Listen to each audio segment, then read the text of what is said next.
So here we go. Parashat Acharei Kedoshim. Holiness is not escape, but it's how you live inside life. So we start with the simple question: what does it mean to be holy? And most of us, when I think about being holy, you think about when you pray. I think about Yom Kippur for sure. I feel about Yom Kippur. I feel when I light my Shabbat candles. That's what really means to be holy. When you are busy cooking, doesn't feel too holy, right? And it's a theme that cooking, it's at least sometimes it does feel like more holy.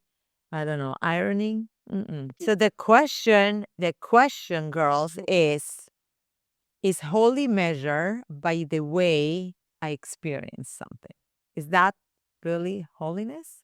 So I'm leaving you just with some questions, and then we're gonna delve into it. Can I repeat again? And the answer is that it's not. So most of us imagine something removed from life, spiritual, elevated, disconnected from the messiness of everyday life. That's what you think about holy, right?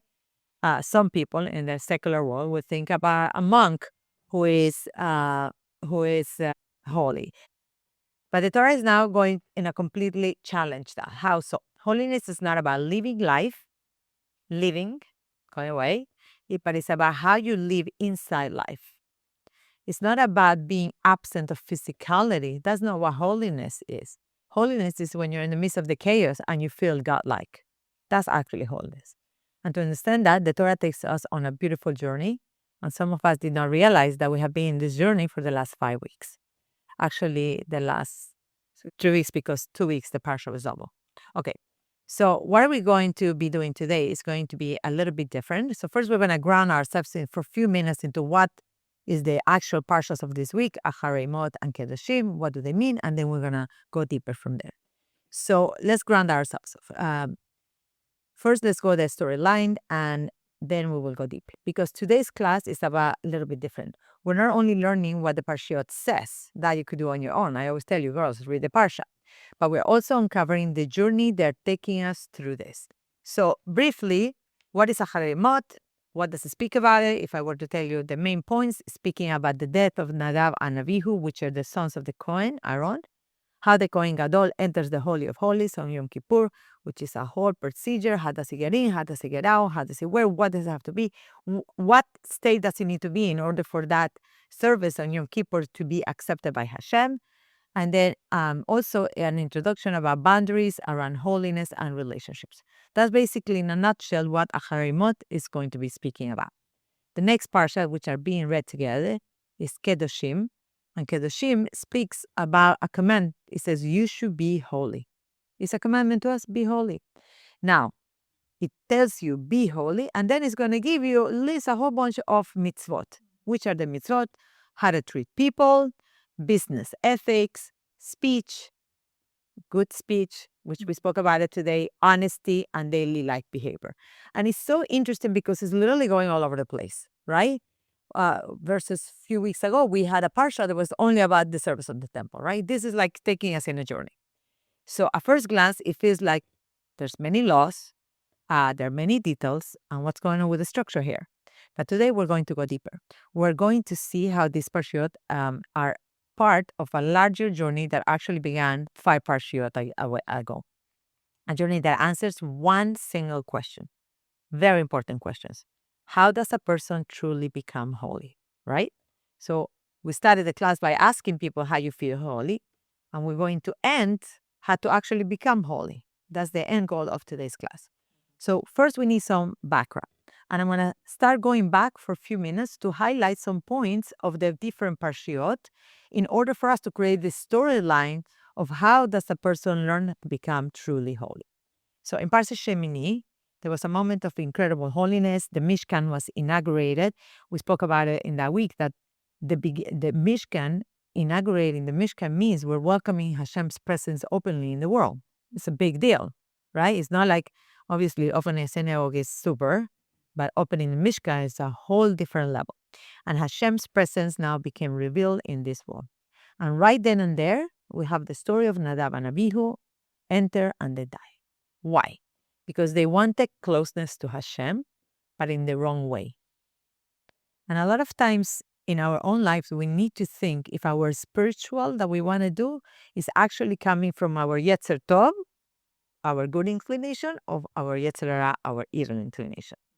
They wanted to leave the world and fully attach themselves to Hashem. And the Torah says that is not the goal, because spirituality is not about escaping the world. And if you think about many other religions, the gateway for men, or for men and women, to feeling spiritual is don't get married, go to a mountain, don't talk to anybody. And it's funny that Judaism, if you take halakha, it says, when you are 18, lechupa, go get married, have kids, live a messy life, stress yourself, right? So it's such a difference. In one hand, they're telling you in order to become holy, God, like inclusion. Yeah, like separate yourself, live your own life, me, myself, and I. And in the other ones, is the more stressed out you are, this seems to be like it's more holy. So let's understand. Then, if we move forward, we're going to the Parashat Asriya and Metzora. And there is a confusion here because the Torah shifts completely. What is it teaching us? The Parashat Asriya, Metzora is teaching us about impurity. We spoke about it. Sickness, isolation, right? We spoke about the 7 days that the person needs to go out of the camp and breakdown. And the question is why? Because before we talk about holiness, we have to talk about being human. A person that doesn't feel his humanity can become godlike because God infused himself in humanity, right? We spoke about it in many different classes, this idea about the difference between you and a monkey.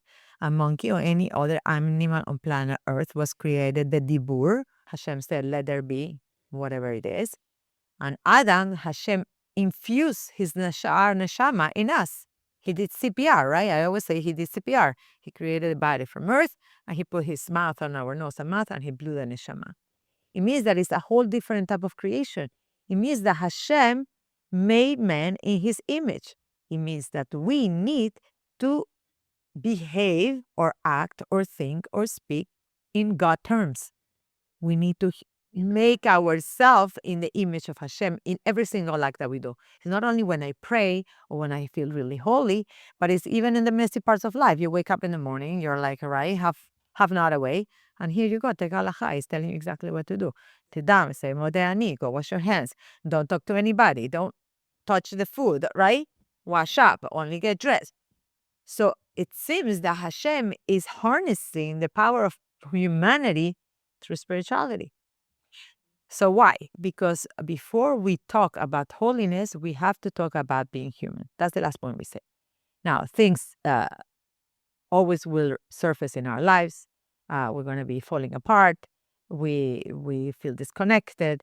One day I feel all elated and I'm going to pray the whole thing and I want to say Tehillim and I'm going to hit the gym. And 3 days later, I don't even know what the gym is and lost my book and I don't feel like getting off my bed.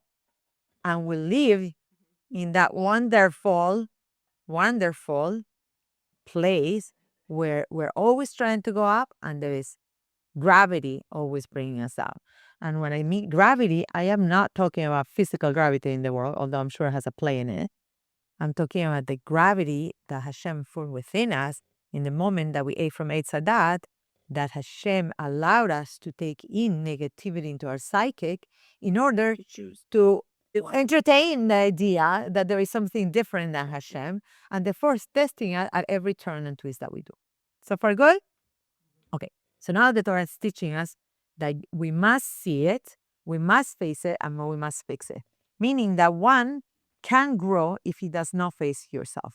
If you don't know what your issue is, you can't fix it. As simple as that. You need to know what your issue is in order to fix it. The same way, and we spoke about this last week or 2 weeks ago, the idea that you can't find the cure of something until you don't know what the problem is. But once you know the problem, you're 80% in, right? Then it's to find was this solution or that solution. But if you don't even know what your problem is, how could you even find the solution? So then comes the foundation, teshuvah. The Torah introduces teshuvah. It's not guilty. Hashem doesn't want you to feel guilty and feel down. It's so beautiful because if you look and you actually walk with the siddur, I don't mean walk around with the siddur, I mean like you actually go through your siddur, you're going to realize you could walk with your siddur and if you want to. I mean, if you have a phone nowadays, you have your siddur with you all the time. But if you look at it, it's interesting because we have shacharit and we have tachanun. We have mincha and we have tachanun. We have arvit and we have tachanun. You have Kiryat Shema Lamita and you have Tachanun. Tachanun is when you ask Hashem forgiveness, right?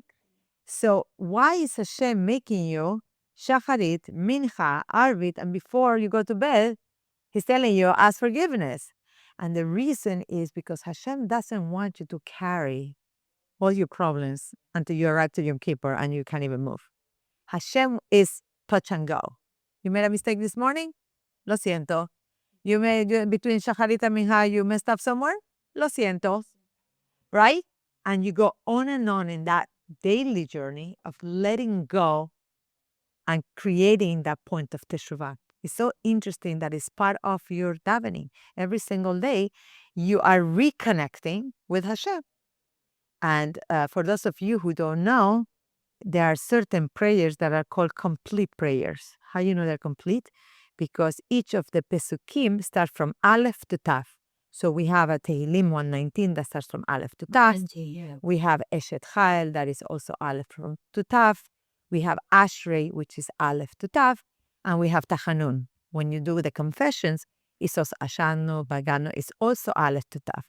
And the reason is Aleph to Tav, and I go for a minute on this, is because when you do Tachanun, you really, do you remember if you did something wrong this morning? Most of us are on double speed. You don't even know how you spoke to the person next to you, right? You don't even remember until the person comes and reminds you.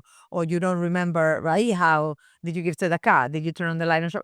We're now so aware of every single thing we do because we're so consumed by information. But yet Hashem devised a plan that when you're saying Ashanu, Baganu, Dab, and it's from Aleph to Tav, when you're saying Aleph, includes all the things negative you did with Aleph, that starts with Aleph, whether you know it or you don't know it. And then you go to bed.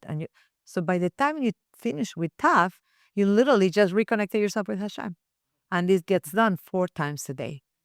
And if you see your last prayer before retiring to bed, after a mapil, before a mapil, there's a beautiful prayer that says, if I have hurt anyone, if anybody has hurt me, right? It's like, done. I'm not carrying tomorrow. Teshuvah is not about heaviness. The point is that teshuvah is not about you always feeling bad about yourself. That's not what teshuvah is. That is actually Yetzer Hara. When you feel gloomy that you can't get off your bed, you're not doing no teshuvah for anyone. You're actually letting the Yetzer Hara take over you. Okay? So what is teshuvah really? So then comes in the Parashat the idea of teshuvah. So Torah introduces this idea of teshuvah. Teshuvah is not a guilt, but it's mean return. It's a you turn back to your source. Everybody will fall, but the whole point of falling is how you come back up. Everybody will disconnect, will feel disconnected at any moment. And the question is how you realign. And it's interesting because yesterday I had a meeting with my business coach. I'm in the midst of doing many different things, all Torah related. And I was saying, I can't find myself. I said, I have all my, I have an app that tells me all my routine. I said, I can't finish it. I just can't do it. And she's like, you have been away since January 15. You just landed. What are you doing? Give yourself a minute. So is the point about resiliency. It's not about doing it all. It's taking the next step. So what does that mean? That growth is not about never falling. Growth is about not staying down. You will fall. You're guaranteed to fall. Earth is pulling us down. We are getting older. Our knees are hurting us. We're being pulled down. The question is, are you standing up again, yes or no? And how long does it take you to get up again? How long is it going to take you to get up again? Because you could fall and take you 35 years to get up again, or you could fall and spring right up. And I remember that Rabbi Majeski one time said something about that he was giving an analogy in a class, and he was saying the mentality of a person. And he was speaking about 2 different people. I don't remember who was the young and who was the older. But he was saying that one fell down and really hurt his leg. And he just looked and he went, it's okay, fine. And he moved on. And he really needed to go to a doctor. And then you had this guy who literally nothing happened. And it's like, oh, did you go to the doctor? An X-ray, an MRI, a CAT scan. I need surgery. Really nothing happened to him. And that is your choice. Hashem will make you fall. He will put a stumbling block in front of you, but it's not to make you fall. It's to make you aware how you're going to really trip. But if you happen to trip, how fast are you getting up? So that's the next layer that we have. Now that we have gone through this beautiful journey in the last few Parshiot, we went through the idea of Shmini and Tatzriya and Metzora. Now let's zoom in into this week's Parshiot. And it goes like this. Okay, so now we're going to go into this week's Parsha. Acharei mot, what does it mean? What does it mean, Acharei? After. Now think about after. That's a very important word that we're going to be speaking about it today. Acharei mot, what does it mean? It means after the passing, right? So the Parsha opens, Acharei mot shnei bnei Aaron, after the death of the sons of Aaron. This word after means everything. Why? It's not just telling us when this happened, but it's also telling us how life works after it happened. The focus is not on the problem. The focus was on what happened after that problem. There is always an after. There's always what comes next. Life is not stationary. Either you're falling back or you're moving ahead, right? You're not ever plateau in life. So the real question becomes, what do you do after? After a mistake, after a fall, after confusion, after even a spiritual high? What happens after you experience something? And it's interesting because a lot of times you go on a vacation and you have a great time and you come home and you're exhausted. But you just had a 2-week vacation and then you need another week to recover from your vacation. You need a vacation from the vacation. So there's always something happening after. It's never the final destination. So as we understand that, spiritual life is not one moment, it's what you do with the next moment. After a moment of high, are you remaining high or are you coming back down to the lowest of lowest? Right? Think about it, look at your life. I'm sure we all have moments that you felt, wow, that's it. And then 5 minutes later, you're like, ugh, I don't feel like praying today. I don't feel like praying. I'm not going to be nice today.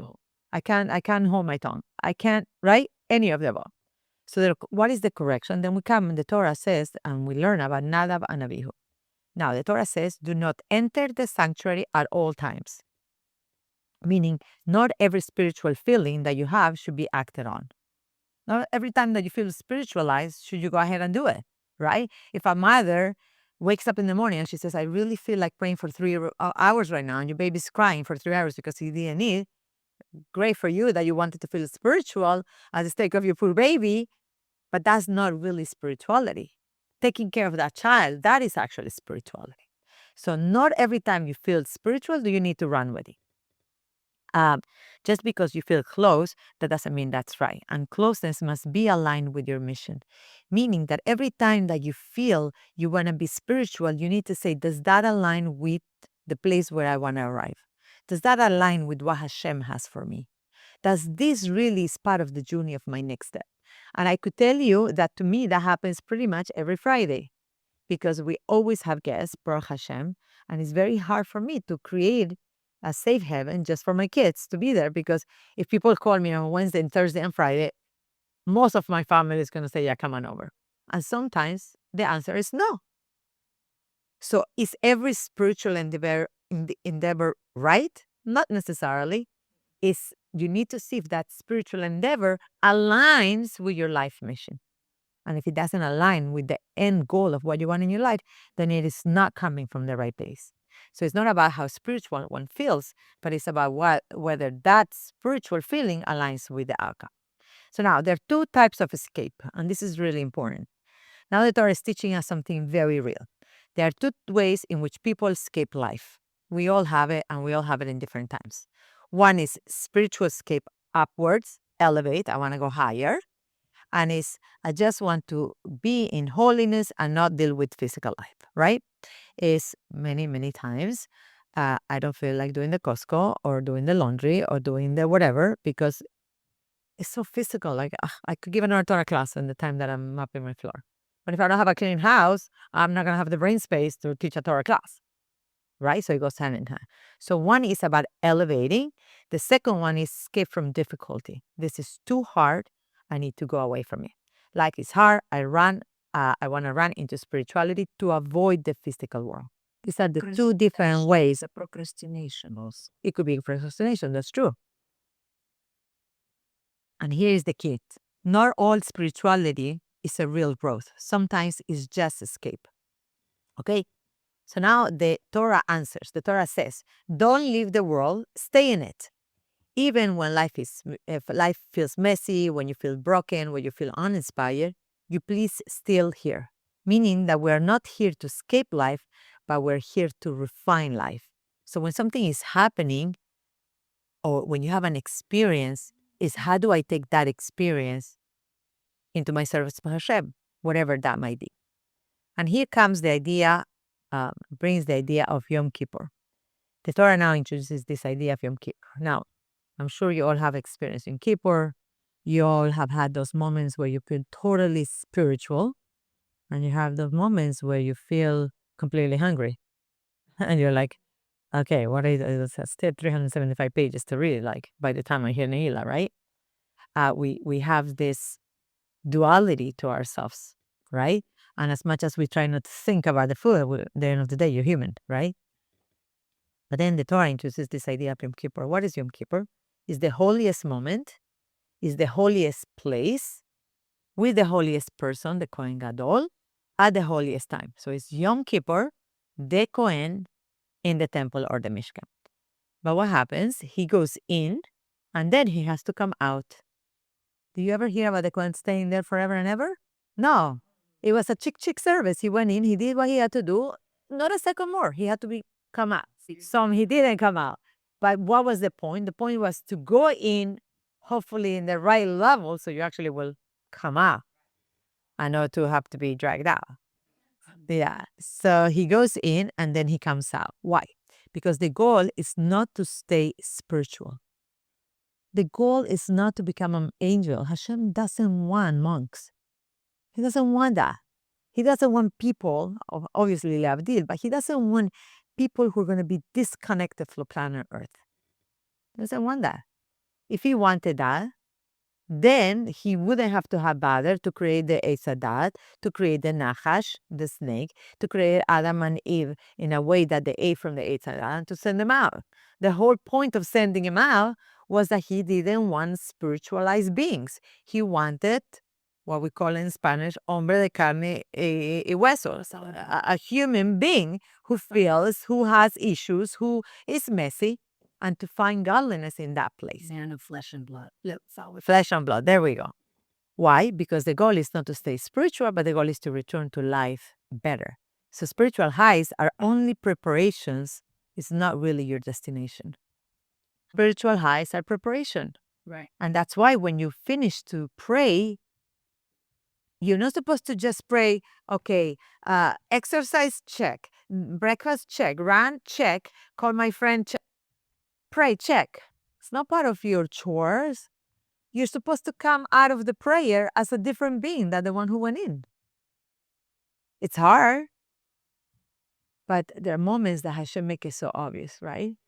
I was, just the day I arrived, I was walking around and I saw a beautiful young woman walking with a cane because she can't see and walking and I was like, wow, that prayer I said this morning, thank you Hashem for giving my eyesight.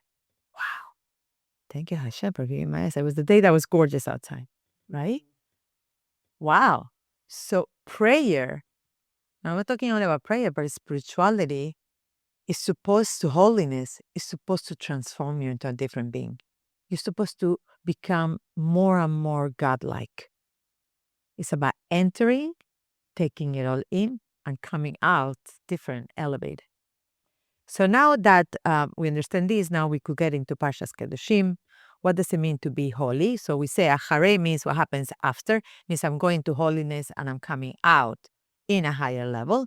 And now the very next Parsha is called Kedoshim. Kedoshim means holiness. So now we're ready. Only after everything we have learned does the Torah now says you should be holy. Because it's interesting, it's only in this Parsha it says you should be holy. What does the holy really mean? We think holiness as a separate, distant, spiritual. But now we understand that that's wrong. Holiness means you are in this world, but you're not defined by it. You're in it. You're in the messiness of life, but it doesn't define who you are, right? You still that elevated self. And if I were to give you a very simple, funny way to remember this point, is that usually on Fridays, Thursdays, Fridays, I'm preparing my house for Shabbat. I guess I'm cooking and cooking and who knows. And then the last hour between lighting Shabbat candles and my guests showing up, my house is completely transformed, right? There are trays and things and who knows, some boxes with fruits. And all of a sudden, the house is still, it's clean, smells nice. And I'm still with my dress of light hustling. I go into my closet, I change, I put my shade on, and I come out, and the girl who works at home always says, Senora, you make miracles in that closet. Like, or in a different way, I tell you a funny story that happened one time. We had guests that came upstairs to light Shabbat candles, a bunch of girls. So I was with my tichel and my dress and my slippers, right, running around with lit candles. And then they came upstairs to light, but then the dinner was on the third floor. So obviously I got dressed, whatever. After an hour, I come down and I'm, hi, how are you? Talking to them. And they're like, sorry, I don't know you. I'm like, you just lit candles. You're like, oh my God, that's not. It's supposed to transform you. You're supposed to become a different being after the fact. Okay? So you are in this world, but you're not defined by it. So we work, we speak, we interact, we live, but we do it with awareness, purpose, and alignment. So holiness is how we live, not where we go. Why is Kedoshim so messy? Kedoshim includes business laws, we spoke about it, relationships, speech, honesty, and daily behavior. It feels all over the place, right? Can you just give me one thing, hyper focus on that? We got it through and move on. Why are you going from here to there? Nothing in Torah is just stamp. Everything has a reason. So it feels that it's all over the place, but that's exactly the point. The holiness is in everything. Holiness is not just in the synagogue. Holiness is everywhere. And if you think about one of the first class that I gave, I said that there are netzutzot, sparks of godliness from when Hashem created the world. I'm going to go briefly into 2 points of that when Hashem created the world, he created a spiritual world that was supposed to mirror effect the physical world we live in. And that world shattered because Hashem gave his light, or pnimi, full on, with no tzimtzum, contraction. So the vessel that he created was limited, and the spiritual vessel, and the light that he was given was unlimited. So it shattered that vessel. So now we have sparks of godliness floating around. Now Hashem does the second world 2.0, but now when he creating this second world 2.0, in a spiritual realm, he doesn't do it with his full light, unlimited, because he knows the vessel cannot retain it. He now does tzimtzumim, he contracts his light, and now he gives like enough light that could create that world. And what happens is that those sparks of godliness from world 1.0 fell onto world 2.0. Meaning that when you and I are going through our lives, 180 years, and we travel the world and we go here and we do that and we that, you are collecting those sparks of godliness that are hidden within the world. So your physical destinations are really spiritually bound. And you need to remember that your physical destination is spiritually bound. Because the minute that you forget that, you forget the purpose of why you're living. And when you understand what the purpose of why you're living, you can't feel sad because you know that you have a journey and a mission that no one else prior to you had and nobody else after you could do. It's only you with your character traits, with your strengths, with your weakness, with your thoughts, with all of you. The makeup of who you are, when you were born, in what family, all of it. Only you are being tempered to really fulfill that purpose. So holiness is everything. It's not just a spiritual moment. Every part of your life can be holy if you choose to do so. Now, there's a big paradox. Now comes a very nice and deep idea. Acharei Mot says, stay in the world. Acharei, what happens after? Let's look at it. Kedoshim says, rise above it. So which one is it? Is it stay in the world or is it rise above? And the reality is that it's both. How do we do this? We live externally, right? We're involved with the world. We are responsible for a bunch of things. We are constantly engaged, at least with our social media and our phones and the people in our lives. Internally, we are not defined. We're not controlled. We are connected to something much higher than the limitations of our physicality. We live inside life, but we are not trapped by it. You could be inside and you could do introspect, but how easy is to get lost in your thoughts, right? I was just, and I actually saved it, and for the girls who are in class, I really would like to share this.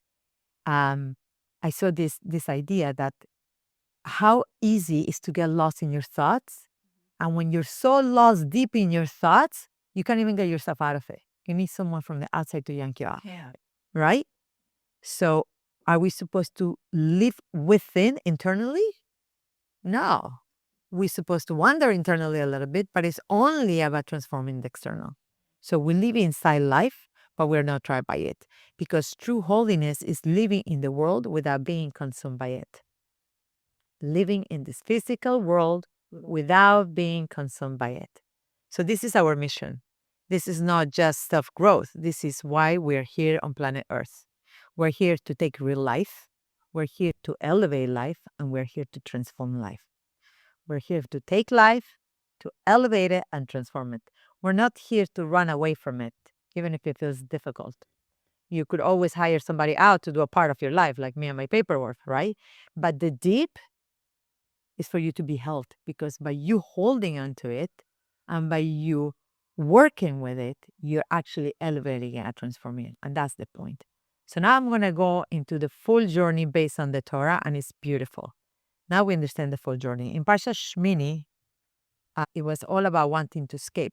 And it says, Vayakrivu lifnei Hashem esh dara. They brought a foreign fire before Hashem. Meaning they had a desire for closeness, but it was not so aligned, a spirituality that tries to transcend the world instead of working within it, right? Then we went to Parashat Tasriya. In Parashat Tasriya, it was facing reality. He said, Isha ki Tasriya, when a woman conceives, right? And we spoke about when a woman gives birth, she's also instead of Tumah. And the question is, how could she be instead of Tumah when she's giving life, right? So life begins specifically through physical human experience, through holiness, starts inside real life. That's really when it starts. And then we go to Metzorah. Metzorah was the Tzara, is confronted what surfaces. So it says this should be the law of the Metzorah, one day of his purification. What does that mean? What is broken needs to be exposed. Because we learned last week, and whoever was here for Shabbat and heard my husband share in the morning was blown away. Oh my God. And I keep telling him he has to do the podcast.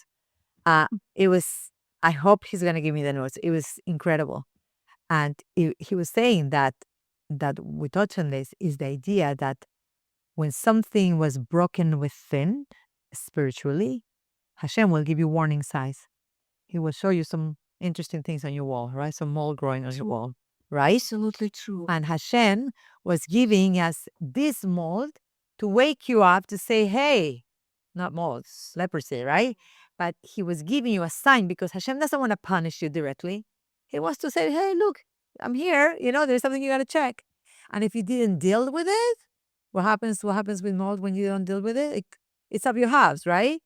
So when that spiritual deficiency was not confronted, now Hashem made you feel it more. He made you surrounded. So now your garments had leprosy. So you were like, oh, whoa, right? So it was to awaken you. Yeah. And only if that didn't work, then the person will have it in his skin. Signal. It's a signal. So what is broken first needs to be exposed. That was the second point that he said. He said that the leprosy was not something that somebody had a rash in his leg in his house and nobody knew. It didn't start from the inside out, started from the outside in. In it, a whole world will know that you were having an issue. Because only when it's exposed can it be fixed. When something is hidden, when you have that, and I tell you, I was just listening to a podcast about trauma. I was listening to something about PTSD, and he was saying that until the person doesn't actually exteriorizes it and talks about it and talks about it and talks about it and deals with it, it cannot be healed. It means that all our things, all our skeletons in the closet, as long as you keep them in the closet, we're in trouble. You're supposed to expose them because by bringing light to it, you're already fixing the problem. By what I call normalizing. It's okay. So the whole world has anxiety. The whole day has one day that can get up in the morning. The whole world has the membership in the gym that they didn't hit for 355 days of the year. The whole world has. You're non different than any other human being. So what is broken needs to be exposed. And even if isolating becomes the very pathway to purification and return. And only then can we have Acharei, which means staying and continuing. Acharei means after. What are you going to do after? So it says, Acharei Moshe b'nei Aaron, after the death of the sons of Aaron, there is always an after. There's always another opportunity. There's always this idea that you enter a certain place to elevate yourself and come out in a higher level. It's not to come in and then go back to status quo. When you go, you hit the gym for an hour, unless you're just looking around, you're not going to come out the same. Hopefully, you're going to have pain that day because you actually exercise. And if you do that again the next day, you're going to exercise again. You have, again, pain. And then if you wait a couple of weeks, hopefully not months or years, you're going to be, your body's defined because it needs to be transcendent. It needs to change you. Okay? So that's the idea of Acharei Mot, that the holiness is built in what you do next. Is that you always have an opportunity to be changed by it. And that brings us to Kedoshim. What is Kedoshim? Become holy, transforming life. You should be holy. It says Kedoshim tihiyu. What does that mean? That holiness is not a separation from life, but it's how you live every part of it. It's how you actually live your life. It's how you pump gas. It's how you get your coffee in the corner. It's how you deal with your taxes. It's how you fight with your friend. It's how you fight with your spouse. It's how you give money. It's all of it. It's you not wanting to get a discount that it doesn't apply to you. That's being Kodesh. That actually means Kodesh. It's in the really hustle and bustle of life that you actually become holy. Is by taking physicality and elevate it to a different realm. That is really transforming the world. Now we see that Torah wasn't just giving us separate parshiot. That's what we thought when we were reading the parshiot. It was guiding us through a process of becoming. And the message is simple. You are not here to escape your life. You are here to elevate it. So holiness is not somewhere else. It's created in the way you live every single part of your life, every single day, every single moment, every single second.